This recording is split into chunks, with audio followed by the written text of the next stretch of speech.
Hello guys, for today's video, magluluto lang po ako ng aming lunch.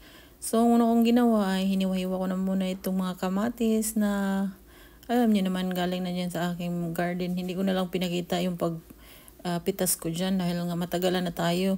Pagkatapos, yung mga sun-dried namin na bulaklak na malunggay, ayan, binabad ko na siya sa tubig, tapos hinugasan, at nagisa na rin ako.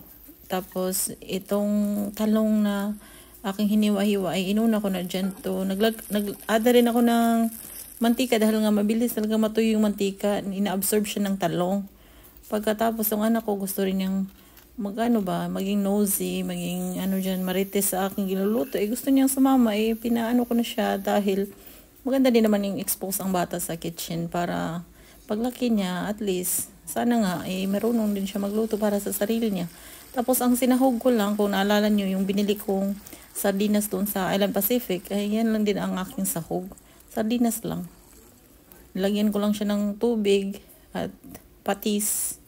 Tapos, oyster sauce. Yung mga pampalasa lang ba. At nang malambot na yung talong at yung kumukulo na rin ng sabaw, nilagay ko na yung bulaklak ng malunggay. So, hindi naman ito matagal lutuin. Ang bilis lang.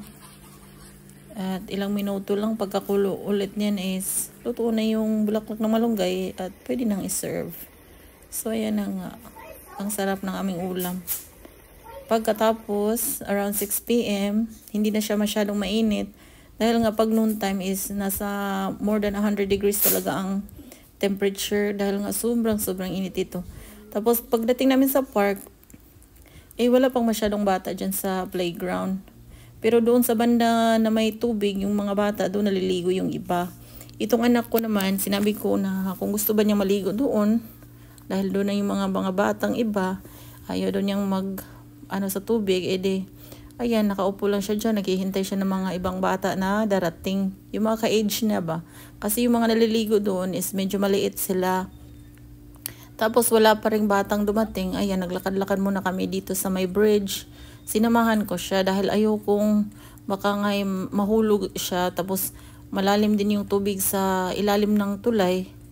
Nakakatakot. Sabi ko, samahan na kita maglakad-lakad dyan. At para at least safe ba.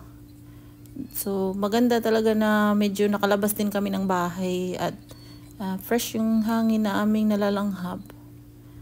So, sabi ko sa anak ko, videohan mo rin ako kasi ako ang vlogger. Kailangan expose din ako sa video. Charot. So, ayan, mayroon ding pond dito kung saan may mga bibi na, maraming mga bibi. Tapos may isda dyan. Kailangan mo lang ng fish license. Pwede kang mangisda. Yung mga bibi talaga hindi siya takot sa tao. Gustong-gusto nga itong mga bibi na may mga taong darating dahil yung iba nagdadala ng pagkain, tinapay, or kung ano-ano, chips. Tapos binibigyan itong mga bibi kaya hindi siya takot sa tao. Talagang lalapitan ka. So ayan na nga.